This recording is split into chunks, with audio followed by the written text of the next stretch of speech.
नमस्कार, एबीपी गंगा देख रहे हैं आप। स्वागत है आपका। मैं हूं स्नेहलता। शाम के 5 बजे हैं, वक्त है बड़ी खबर का।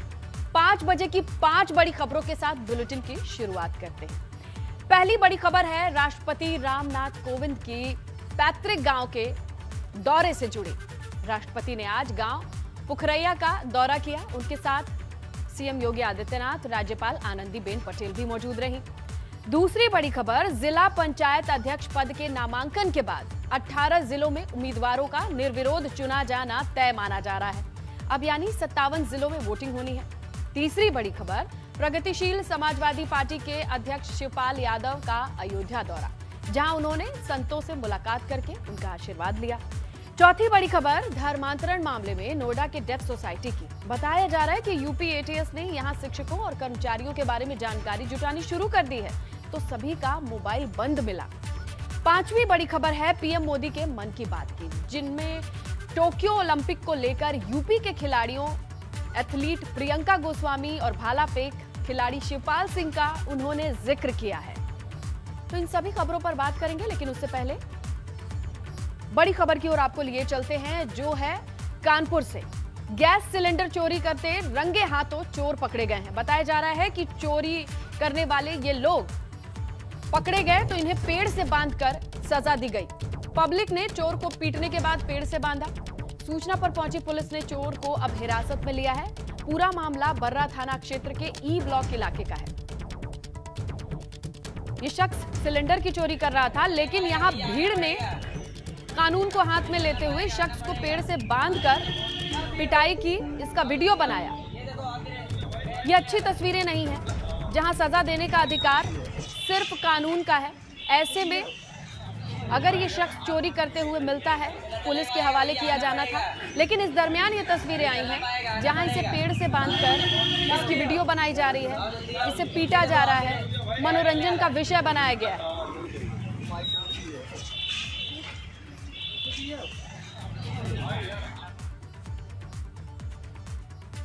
शाहजहांपुर में महिला की पिटाई का वीडियो वायरल हो रहा है। तस्वीरों में आप साफ देखेंगे कि गांव के कुछ लोग महिला की पिटाई कर रहे हैं। महिला जोर जोर से चिल्ला रही है, लेकिन उसे कोई बचाने नहीं आ रहा है। तिलहर थाना क्षेत्र के बरहा मोहब्बतपुर गांव का मामला है। जमीन पर नाला निकालने का विरोध किया तो सभी ने मिलकर लाठी डंडों से पिटाई कर दी।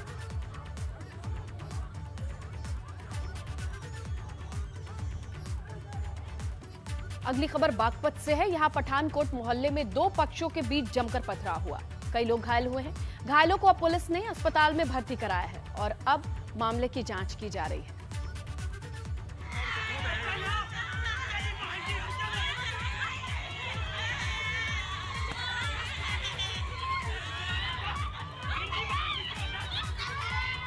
तो दो पक्षों के बीच खून खराबा और ये तस्वीरें, ये वीडियो सामने आया है।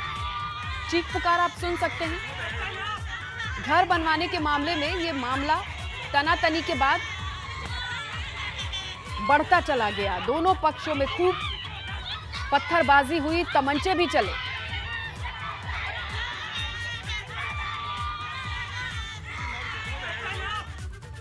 जिला पंचायत अध्यक्ष पद पर नामांकन के बाद अब 18 जिलों में उम्मीदवारों का निर्विरोध जीतना तय माना जा रहा है, जिसमें भाजपा के 17, सपा का 1 उम्मीदवार है, जबकि 57 जिलों में 3 जुलाई को वोट डाले जाएंगे। 41 जिलों में भाजपा समाजवादी पार्टी की सीधी टक्कर है। इस बीच सपा अध्यक्ष अखिलेश यादव ने इन जिलों में चुनाव के मद्देनजर जिला पंचायत अध्यक्ष पद के उम्मीदवारों और पार्टी के जीते हुए सदस्यों के साथ बैठक की, चुनाव की रणनीति तय की। अमेठी जिला पंचायत अध्यक्ष पद का निर्वाचन होना है, तो माननीय राष्ट्रीय अध्यक्ष का निर्देश था कि सभी समाजवादी पार्टी में आस्था विश्वास रखने वाले लोगों को उन्होंने बुलाया था और निर्देश दिया है कि समाजवादी पार्टी का जिला पंचायत अध्यक्ष आप लोगों को बनाना है अमेठी का। अब बात मेरठ की, जहां जिला पंचायत अध्यक्ष के चुनाव में समाजवादी पार्टी की प्रत्याशी सलोनी गुजर का पर्चा खारिज होने के बाद आज समाजवादी पार्टी के नेता रालोद नेताओं के साथ मिलकर डीएम से मिलने पहुंचे। डीएम से मिलकर बाहर निकले सपा नेताओं ने कहा, जो कल हुआ है वो लोकतंत्र की हत्या है। सपा नेताओं ने बीजेपी के लोगों पर प्रताड़ना का भी आरोप लगाया है। डीएम साहब के सामने हमने अपना पक्ष रखा, डीएम साहब ने अपना पक्ष रखा। कि पहले जब ये आपके सामने अपीयर हो गए हैं और इन्होंने अपना बता दिया कि मैं अनुमोदन कर रहा हूँ, इसका अनुमोदक हूँ, और वो सारी बात आपने वेरीफाई कर ली, फिर 1 घंटे बाद कौन सी बात होगी, उस पर प्रेशर पड़ा तो उसकी प्रेशर की जांच हो। जब पहले अपनी मन से वो आके अनुमोदक बन के चला गया, 1 घंटे बाद दोबारा एफिडेविट कैसे दे दिया? उस पर भारतीय जनता पार्टी वाले नेताओं ने दबाव बनाया और वो दबाव इलीगल था और ये निर्णय हमारे हिसाब से सही नहीं है, लीगली भी सही नहीं है। गौतम बुद्ध नगर में जिला पंचायत अध्यक्ष पद पर बीजेपी की जीत लगभग तय है। हालांकि सपा आरोप लगा रही है कि बीजेपी प्रत्याशी अमित चौधरी उस पर कहते हैं ये आरोप निराधार है, इनमें दम नहीं। में भारतीय जनता पार्टी का जिला पंचायत अध्यक्ष बनना तय है, महज एक औपचारिकता बाकी रह गई है। बीजेपी के जो प्रत्याशी हैं जिला पंचायत अध्यक्ष के अमित चौधरी जी, वो इस वक्त हमारे साथ मौजूद हैं। हम उन्हीं से जानने की कोशिश करेंगे कि आखिरकार किस तरह से उनके सामने किसी अन्य प्रत्याशी ने पर्चा दाखिल नहीं किया और इसको लेकर के उनका क्या कहना है। अमित जी, ये बताइए, आपके सामने किसी भी प्रत्याशी ने पर्चा दाखिल नहीं किया और समाजवादी पार्टी तो ये कह रही है कि भारतीय जनता पार्टी के लोगों ने उन्हें पर्चा दाखिल करने नहीं दिया, प्रशासन का उपयोग किया गया। देखिए, हमारे ज़िले में 5 जिला पंचायत सदस्य हैं, 3 हम भारतीय जनता पार्टी से जीत कर आए हैं, 1 निर्दलीय है और 1 बसपा से जीत कर आए हैं। समाजवादी पार्टी का तो कोई सदस्य यहाँ पे जीता ही नहीं है। जीता क्या है, आसपास भी नहीं था, किसी लड़ाई में भी नहीं था। फिर किस बेस पे वो यहाँ पे अपना प्रत्याशी घोषित करना चाह रहे थे, किस जोड़ तोड़ को वो करना चाह रहे थे। यहाँ पे भारतीय जनता पार्टी के 3 सदस्य हैं, हमारा पूरा बहुमत है। हम तीनों लोगों ने जाकर पर्चा दाखिल किया है और जिला पंचायत अध्यक्ष बनने के लिए आगे की तैयारी की है।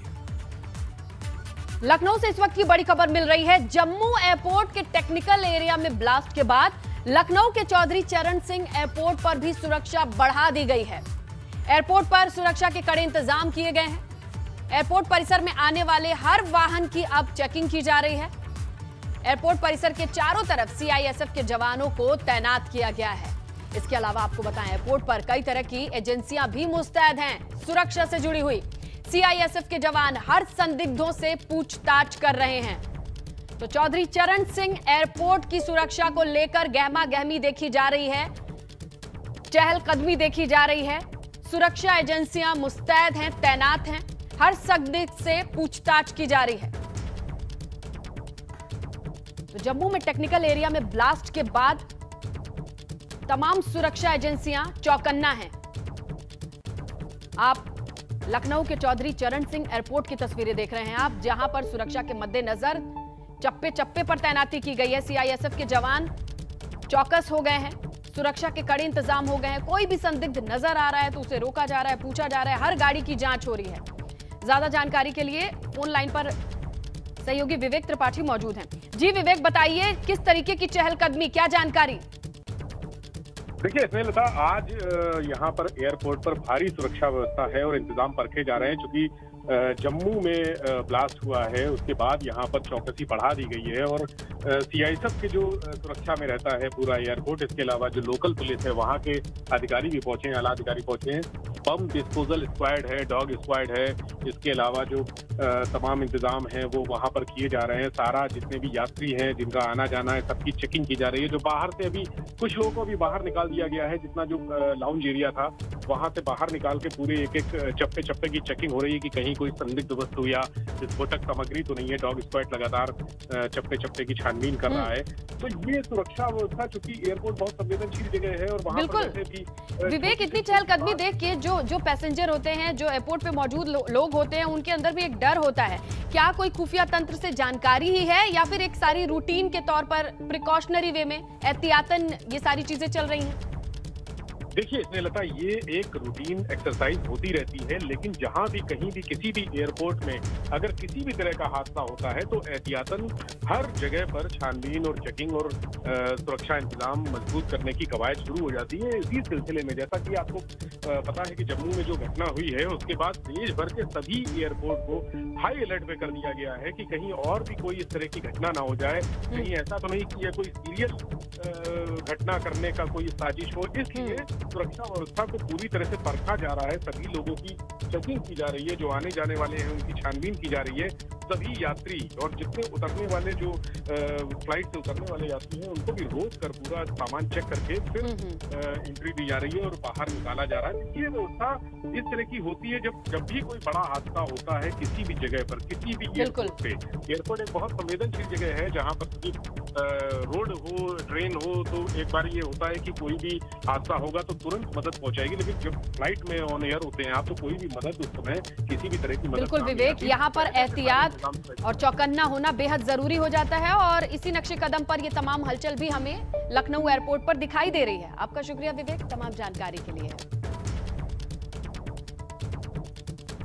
राष्ट्रपति रामनाथ कोविंद अपने पैतृक गांव पहुंचे हैं, जहां उनके साथ राज्यपाल आनंदीबेन पटेल, सीएम योगी आदित्यनाथ उनका स्वागत करने पहुंचे।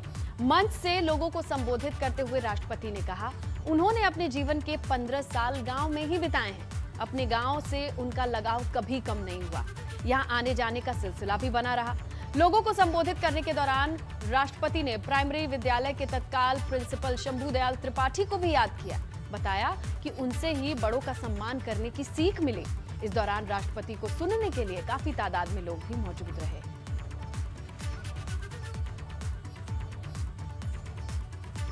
आज मेरे आने से आपको जितनी खुशी है उससे ज़्यादा, आपसे ज़्यादा मुझे खुशी है। सही मायने में अपनी मातृभूमि, अपनी जन्मभूमि पर जाने की जो एक लालसा होती है, बरसों से जुड़ी हुई थी, प्रतीक्षा थी, आप सबकी भी प्रतीक्षा थी। और इसीलिए आज मैं जब हेलीकॉप्टर से नीचे उतरा तो सबसे पहले मैंने इस मातृभूमि को वंदना करते हुए उनका चरण स्पर्श किया और ये प्रार्थना की कि ये जितने विलंब से मुझे इस बार आना हुआ, आगे इतना विलंब ना हो, जल्दी से जल्दी आने का मौका मिले। तो ये अभी सुना आपने, और इसके अलावा वो तमाम तस्वीरें देखिए कि किस तरीके से महामहिम पहुंचते हैं। अपनी मिट्टी, जहां पर जन्म लिया, जहां पर 15 साल बिताए, वो अनमोल बचपन जिया, वहां पहुंचने के बाद इस मातृभूमि को चूमा और प्रणाम किया। इसके बाद किस तरीके से मंदिर पहुंचे, साथ में सीएम योगी, और सुरक्षा व्यवस्था जो प्रोटोकॉल्स होते हैं वो किस तरीके से चाक चौबंद नजर आई। ये तमाम तस्वीरें आप देख सकते हैं। परौख में सीएम योगी ने भी राष्ट्रपति का स्वागत किया। इस दौरान कार्यक्रम स्थल पर मौजूद सीएम ने लोगों को संबोधित किया। सीएम ने कहा कि देश के 2 सर्वोच्च पद पर ही यूपी का अधिकार होना सौभाग्य की बात है। हालांकि इस दौरान सीएम ने कोरोना को लेकर लापरवाही नहीं बरतने की भी अपील लोगों से की।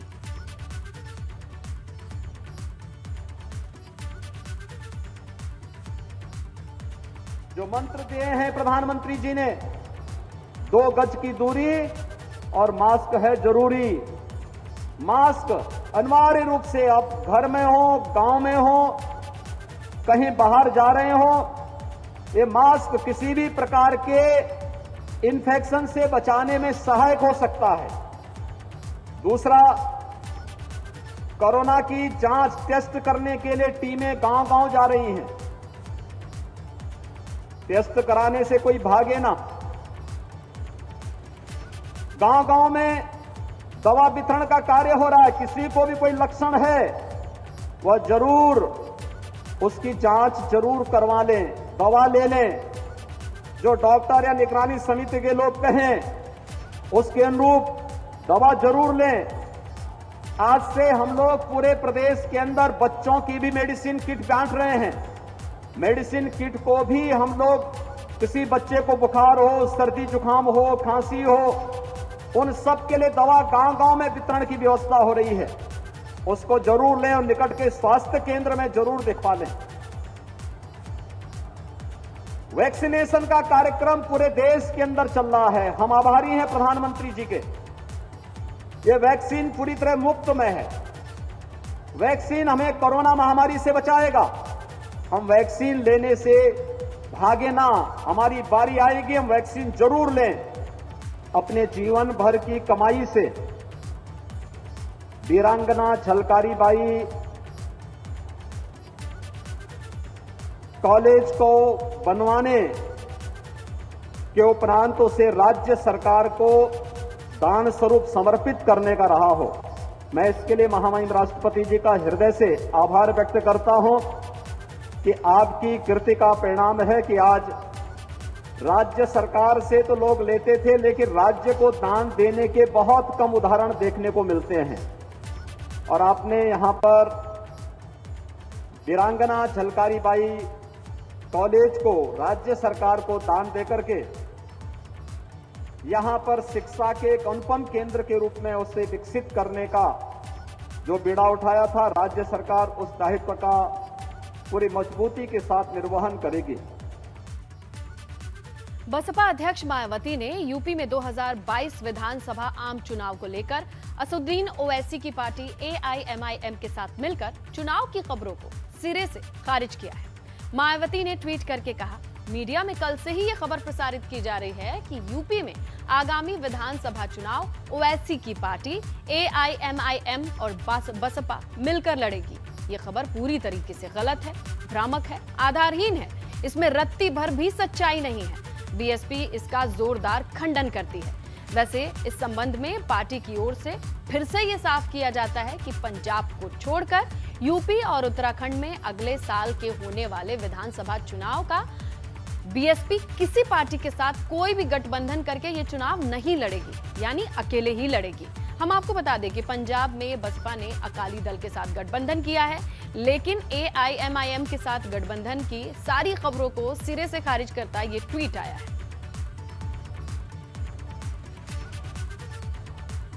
AIMIM के प्रमुख असदुद्दीन ओवैसी ने यूपी विधानसभा चुनाव 2022 को लेकर कहा कि हमने फैसला कर लिया है कि हम 100 सीटों पर अपना उम्मीदवार खड़ा करेंगे।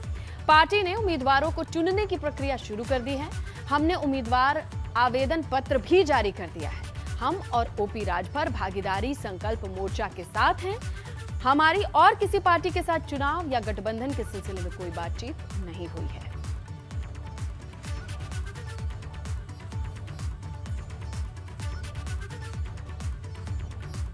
और मन की बात कार्यक्रम में पीएम मोदी ने दिवंगत मिल्खा सिंह को याद करते हुए टोक्यो ओलंपिक का जिक्र किया। इस दौरान उन्होंने यूपी की एथलीट प्रियंका गोस्वामी का जिक्र किया।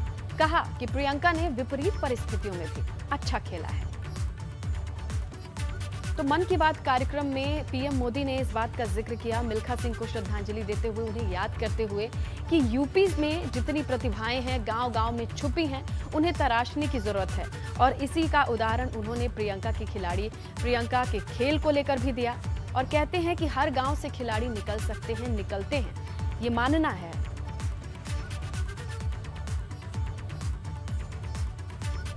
बचपन में प्रियंका को वो बैग बहुत पसंद था जो मेडल पाने वाली खिलाड़ियों को मिलता है। इसी आकर्षण में उन्होंने पीएम मोदी ने मन की बात में देश के उन खिलाड़ियों का भी हौसला बढ़ाया जो टोक्यो में होने वाले ओलंपिक में पदक लाने के लिए जी जान से तैयारी कर रहे हैं। इन खिलाड़ियों में वेस्ट यूपी के 9 खिलाड़ी शामिल हैं जो देश के लिए मेडल जीतने का सपना आंखों में सजोए हैं। पीएम मोदी ने अपने कार्यक्रम में मेरठ की महिला एथलीट प्रियंका गोस्वामी का जिक्र किया तो उनके पिता भावुक हो गए। प्रियंका गोस्वामी के पिता एक मामूली बस कंडक्टर हैं और प्रियंका ने कड़े संघर्ष और मेहनत के बाद ये मकाम हासिल किया है। प्रियंका को यूपी सरकार ने रानी लक्ष्मीबाई पुरस्कार से नवाजा है, साथ ही कई इंटरनेशनल अवार्ड भी उनके नाम है।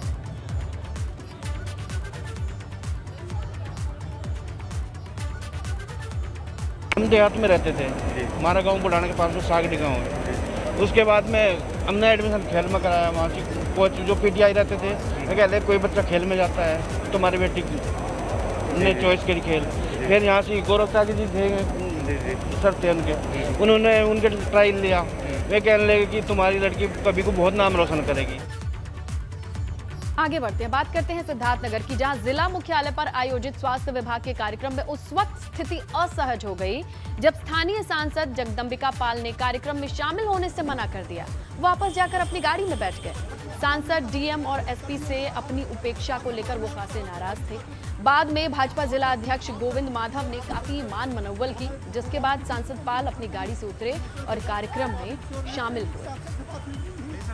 ये सीएमओ एक प्रोग्राम कर रहा है चुनाव हुआ और इस तरीके से विभाग भी राजनीति सीएमओ भी राजनीति करे सीएमओ भी राजनीति करे सीएमओ भी राजनीति सीएमओ पूछता किससे बात हुई नाम नहीं बता रहा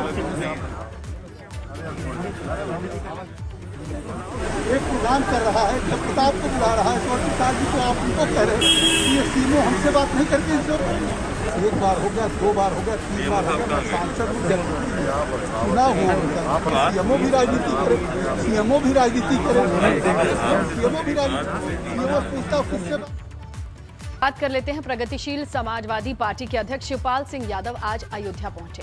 उन्होंने हनुमान गुफा मंदिर में संतों से मुलाकात की, उनका आशीर्वाद लिया। इस दौरान उन्होंने सभी पार्टी को इकट्ठा होकर भारतीय जनता पार्टी को हटाने की कोशिश करने की बात कही, तो ये आसानी से काम हो सकता है, ये बात भी वो कहते नजर आए। देखिए, चुनाव आने वाला है, बहुत कम समय बचा है, केवल 6-7 महीने बचे हैं, तो सरगर्मियाँ तो तेज होनी है। लेकिन हमने देखिए 1.5-2 साल पहले एक नारा दिया था, गैर भाजपावाद, सब विपक्ष इकट्ठा हुआ भारतीय जनता पार्टी को हटाने के लिए। अगर सब पार्टियां एक हो जाएं तो भारतीय जनता पार्टी को हटाने में बहुत। बुलेटिन में इतना ही, बने रहिए एबीपी गंगा के साथ।